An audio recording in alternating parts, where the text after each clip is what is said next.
Hello, and welcome to the DCIFF Film Chat Podcast. I'm Erin Devost, and I'll be your host for this season. Join us for insightful interviews that explore the work of up-and-coming independent filmmakers from all over the world. If you're passionate about film and keen to learning about the creative process from the future cinema greats, this podcast is a must-listen for you. Our mission is to provide listeners with the engaging and informative conversations about successful and innovative films, including features, shorts, documentaries, animation, and web series from across the globe. The DCIFF Film Chat Podcast is a unique opportunity for independent filmmakers to have their voices heard in a way no other film festival can provide. You can listen to the DCIFF Film Chat Podcast on all podcast platforms or visit our website at DCIFF-indie.org/DCIFF-podcast. Thank you. I'm very excited to meet with you today to talk about your nominated film for the festival. But for those who are unfamiliar with your work, I'd love to have you have the chance to share a little bit about yourself. Sure. Well, thanks for having me on the podcast. So my name is Will Lee, and my film is called Ringworms. It's a short horror, body horror film, and it's about a couple that goes out into a cabin in the woods for a little vacation, and our main character discovers that her boyfriend wants to propose, and she kind of has this crisis of commitment that is shown through a little parasitic infection and a little cult controlling it. It's fun for the whole family, really. Yeah, no, I really thought I've seen your film, and I thought it was a very interesting concept in that realm, by having a parasite or just kind of that bug really take over. Yeah. So I guess what inspired you to create such a film, and knowing that I don't know if I have a perfect origin story of the premise, but basically, I had a writing partner, and we had done this shorter film a couple years ago, and we were kind of in the pandemic, and we had a lot of runway to come up with something. I kind of tried to pull some personal stuff, I guess things that I was working through emotionally, and tried to expand it into horror elements that I really like to see on screen. I'm a big fan of Evil Dead and The Thing and things that just have crazy practical effects and stuff like that. And so we workshopped it for a long time, but that was kind of where we ended up, was something to capture the feeling of avoiding your own truth. Mm-hmm. And so to me, I've always had a thing with bugs too, the image of this worm coming out of a cricket that's in the film. I had seen that happen when I was a little kid. Uh-huh. And so I was I really want to do something with that imagery. So I was okay, well, maybe that can, I guess, translate into this person, and kind of really communicates that feeling too, of the feeling of dread, and the feeling of kind of avoiding your own feelings and stuff like that. Yeah. Yeah, definitely. Because it could certainly build up. Yeah. Yeah. Sure. Yeah, no, and that reminds me of there was a show a few years ago that was called Anamorphous. I'm not sure if you had remembered that show, but it was essentially, the premise is just there's these teenagers who are discovering these kind of alien people, and so the aliens were inserting slugs into people's ears at night. So since I saw that when I was little, I was just oh my gosh, that's my fear of becoming something that either a parasite or, and a ringworm in this case, would come and transform me in some way. Yeah, I gotta check that out. So is it the same? Is it those books where they turn into animals? Yeah. And the covers are the stages of it's a horse and elephant. Yes. I remember reading those. I didn't know that there was a slug situation. I gotta go back because that's horrifying. Maybe that was somehow implanted deep in my brain, and I was just I also think anything with the human body is terrifying personally. The human body is a hellscape in some ways, but it's also amazing, and it's just I feel there's always, body horror is such an interesting subgenre, and it always seems to capture these really abstract things that I think is so cool, and it's an interesting relationship that we have with like the body. And I feel like you can just communicate so much with like your relationship with your body. Like Yeah. in film, it's kind of just a cool territory. Oh, absolutely. I agree. Like, I feel like, yeah, I could just like bring you back, like either to those like memories that you have, like reminiscing something, or yeah, like thinking bigger than that. So I'm right there with you. And then cults, you know, just Right. like, okay, throw Yeah. a cult in there just for a little extra fun, right? Like, Yeah. What was the name of the cult? I don't think it was described like in the film. they had no name, and No name, I yeah. really gave them no details. It's kind of the luxury of a short where you just don't have to answer any of those questions, but you get to have them anyway. Oh, definitely. Oh, yeah. It makes you think beyond it. You know what I mean? Like, yeah. So I had fun with it. I think that was another thing, was I just like wanted to make something that was like a lot of fun, especially if it was at that scale. Like it might as well be really fun to make because it was a ton of work. So. Oh, yeah. And what's the length of the film again? It came out to be around 13 minutes, and we had about like 17 minutes of film, but there's deleted scenes and stuff like that. Maybe one day a little bonus content, but oh, absolutely. Everyone likes a bonus. So right. It's more cult stuff. There's a gross like scene where the leader of the cult drinks the coffee drink that she got at the store. There was like this connection we were trying to make where like they really like connecting the whole like her decision to kind of like give up her own comfort to drink this dairy drink and give it to a stranger, like her preferred drink or whatever. They're gonna like, the woman from the coffee shop or from the gas station is in the cult, which you can't really tell anymore because that scene's been deleted, but she's in there. The lady from the store is in the cult. She gives the old man like that drink, and he like grossly drinks it. And like it's like really connects that drink to it more. But we ended up cutting that for time, but I still really like that scene. Oh yeah, no, totally. I mean, just even you describing it, it's just like, oh, like I can't imagine. Yeah, it's like he can't move, and so they're like holding it up to him, and it's like leaking out of his mouth. Yeah, it's gross. Yeah, like I mean, have you I guess, yeah, to expand on that a little bit more, like have you always filmed horror type films, or have you experimented like in other genres too?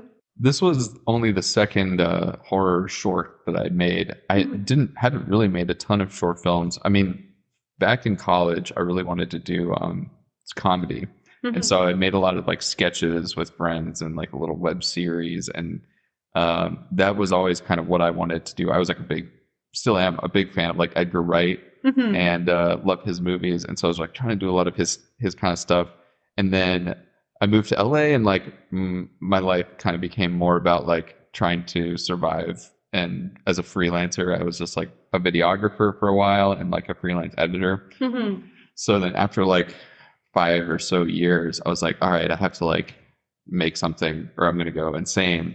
So that's when we got back into the horror kind of genre. And I was just like, I feel like I could do that genre really well because I love watching it. So we made this little 4-minute one and had like a blast. And then we kind of like brought the same gang up to the next one. And so now we're here, and it's solidified it that like that's what I want to do, and my co-writing partner as well. Like we're like really into this now, so yeah, we're kind of riding that momentum. Oh, very cool. Well, very excited for you to keep continuing, your film creations. And is there anything that you're working on that's in the works currently, or? We are working on the feature version of Ringworms. Wow, that's exciting. I was literally just downstairs writing it. But there's been some interest in seeing that from some folks. So we're working on just like having something to show people, kind of going from there. There's no guarantees or anything, obviously, because that's just how things are. But we're working on it. It's been really interesting to like try to expand it because I never thought it was going to be a bigger thing. Oh, yeah. Kind of wraps up in a bow at the end of it. So it's been cool to kind of figure out like what would a larger universe be with this, and like how far could we take these characters. So we're working on that, and then we're probably going to do another short in like August. We had like won this contest where we got some like free days at a soundstage. So we're trying to like cash in on that and make a short and shoot it kind of all in like one stage location. So we still got to come up with what that is, but check in with me like 6 months from now, and then we'll talk more about it. Oh, definitely. Yeah, no, we'll certainly be following you and your journey and your social channels as well. So yeah, of course. And then, so you kind of highlighted a little bit of what I want to move into next, which is like, the successes and challenges that are going on in the industry. Like I find it such a success that you are wanting to create this short film and bringing it into, a feature. And so, being able to see that vision, like knowing that like the short can become something more. Is there other types of successes that you see like within the industry? And then we'll talk about the twofold and the challenges of that. Yeah, I mean, one big influence was we got to play at Fantastic Fest this year in Austin, and the world premiere of Smile was there. Oh wow! And so we were right in front of this giant movie that was created from a short film the year before, because it had won South by Southwest, and basically was like swept into this like very rapid feature length sort of transition. I think they like made it in like 5 or 6 months or something. So we had this big use case like right in front of us of just like, this can actually happen if people discover the film. And I think Parker, the director of that, was talking about it afterwards, where, they had shown that film on Zoom or on virtually. Oh, right. Yeah. And it still got like immediately noticed by just like studio people. So I guess one thing to be encouraged by is like, even if if we find ourselves in another pandemic, there's still like hope for filmmakers like showing their films virtually. I remember like for our 4-minute one, it was all virtual, and it felt kind of like not satisfying. Yeah. And, it was hard to network, and you're kind of in these awkward like Zoom rooms. And so it just felt like, is anybody even seeing this? Yeah, so it was encouraging to know that like, at least, if you can make a big enough splash, if the film is good enough, I guess, like some people will still see it and like give you a shot. So I hope that answers the question. Yeah, no, totally. You answered it like whole roundedly. There we go. Whole roundedly. I'll get that right. Yeah, there we go. Exactly. Going into kind of like, I guess, the challenges. I know, based on like independent film, like after coming through the pandemic, like with last year for DCIFF for 2022, like we were very much, in kind of like, it wasn't very last minute per se, but we were in that like decision to be like, okay, like, are we going to go virtual or in person? And we ended up going in person. Then the mask mandate lifted like the day before, which was amazing. Like, so the fact that we were able to like all like come together, and knowing like a lot of, even Sundance, I think, was virtual that year too. So we were really trying to like keep an eye like on the industry, like what was going on and what can make it more accessible for folks. And so, but from the fact of like the challenges that are going on, like I can see, virtual, the aspect of like, not many folks are like coming to like theaters anymore. A lot of the streaming services are really taking up that space. And then also, with funding to be able to be noticed, but also to have like the supporters out there. Is there some challenges that you can relate to in that aspect, or are there other unique challenges that you have faced? Well, I don't know the exact challenges yet because I haven't made a feature film, but I would say that I'm very glad that I'm in the horror genre, because I feel like of all the genres, that's like something that is still putting like butts in seats at the theater. And like, especially with something like Smile, like that had a massive like word of mouth campaign, and they were also doing some funky marketing, which was cool. And people went to go see it, and people went to go see Barbarian and Megan too. Like those are all just like filling the theaters. So it's a good genre in the age of like struggling theater attendance. So that's like a little encouraging. I still think like the challenge is the oversaturation of the streaming sites, and like I feel like with certain streaming services, they're kind of like throwing money at it, but not necessarily like getting people's eyeballs on it once it's made. And it just doesn't feel like, I guess the other big challenge with like independent filmmaking is, even if you can get one of those on, a streaming service, you're not going to make any money. There's just no money to be made. So I think that's the constant. That's like the consistent struggle is like trying to make a living and support yourself doing, I feel like I always think it's like, oh, well, if I can get to a feature film, then it'll be smooth sailing from there. But literally everyone I've talked to is like, oh no, you'll lose money probably on the first one. And so it's kind of a slog, and like not everybody can like, you know, with keep that up. You know, you got to support yourself and find a way to do that. And so it's just a bummer because I feel like certain people aren't getting a chance to make those like feature films and like get those opportunities because it's just like untenable like financially to make it work, you know.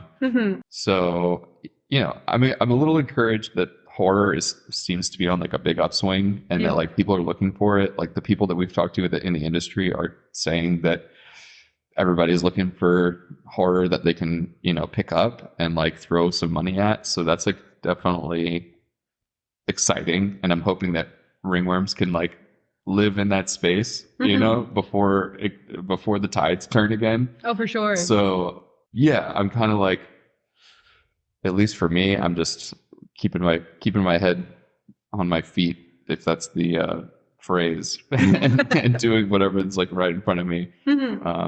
Yeah, it's a minefield, and I have no wisdom about it. So.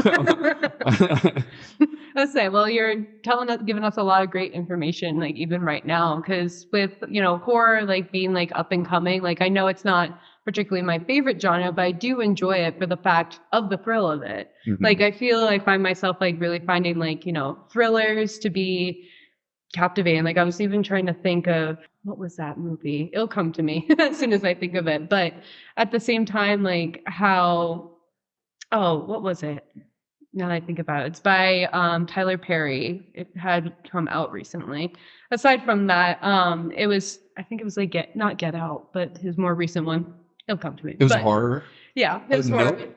Oh, no. The Jordan Peele movie? Oh, Jordan Peele. Yeah, Gosh, yeah. Thank you. Yeah, that was huge. That was huge. That was huge. Like, so I've been seeing like feed like that more like like up and coming, but I definitely like can see like Ringworms like being more like in that space of being like, okay, like, you know, we just went through like a pandemic, but this is kind of like the twofold of like seeing like something that's like created based on like nature. Yeah. So, and that's terrifying to people. So it's terrifying to me. So. It's so funny because I had not ever played Last of Us and didn't know anything about it.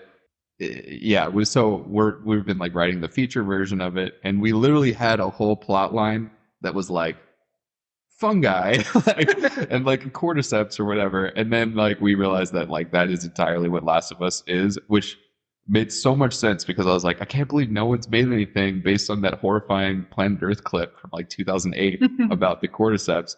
So it made total sense that somebody did it, and I'm so glad that like they're doing it justice because it's truly horrifying. But yeah, I feel like, you know, we're in a little moment right now where little creepy crawlies are, you know, feeling pretty resonant for people. I don't know. I always like them. It's just like I also underestimated how like repulsive the film was because I like spent so much time with it. Yeah. I was like expecting different reactions from it when it was playing in theaters or whatever. But people were just like, yeah, that was revolting. That was truly gross. I was like, it is gross. It is gross, isn't it? Oh yeah, definitely. Because when I saw Ringworms, it indirectly reminded me of the time when this is a weird story, and let's get it out. Let's hear it. But they, my friend had like gone to the gym one time and like used one of their mats and got a ringworm because of it. And I was like, what? Like this can appear anywhere. So then after seeing your film, I was like, oh my gosh, like everywhere. And ours isn't even ringworm. It isn't even ringworm, like the affliction. It was literally just like a wordplay thing. But I was like, couldn't resist the wordplay. But that's horrifying. I hate that. Yeah, I hate that. For your friend. Yeah, I hate it for her. Maybe you can put that in the feature. I also just learned, this is like a test. I mean, I also just learned that ringworm is not even a worm. It's just it's a fungus thing, isn't it? I think it's just a fungus. Yeah, it's just like a fungus thing. There aren't even worms involved, I don't think. Huh. Yeah. Maybe. So it's kind of like, we don't have a fact checker. Yeah, on this podcast. I'm not going to say anything definitive, but I just saw something about that, and I was like, I didn't even do my damn research on this thing, but I just did it. I just did it for the shameless wordplay. Yeah. No, I mean, I love it. So it's definitely well done there. Oh, well, yeah, no, this has been such a great conversation, like learning more like about you and the film and, seeing where the industry is going. I'd definitely love to share, where folks can find you. Sure. You can find me on Instagram at _Will Lee_. And we're going to be, the film's going to be on Alter, the horror YouTube channel. So you can find it there if you want to check it out outside of the festival scene. Highly recommend it. It's also a great channel. And yeah, those are the main places you can find us. And our producer, Ian, is Use Your Headman, HEDMAN on Instagram. And yeah, hit us up on Letterboxd. Give us a little rating on Letterboxd, you know? Definitely. I don't know, I try to use it. I'm like working on it, staying on track, but I always forget to like log the films and everything. Yeah. But I'm working on it, you know. That's it. Yeah, we are on our end too. So you are not alone. Can't add more social media, but I'm doing it because it's related to movies, so we got to do it. Oh, definitely. Yeah, it helps spread the word. So we're happy to help spread that. So Totally. Yeah, well, thanks for having me. This is great. yeah, no, thank you again. This podcast is brought to you by the DCIFF supporters. We could not be here without all of you to be sharing this amazing outlet with filmmakers from around the world.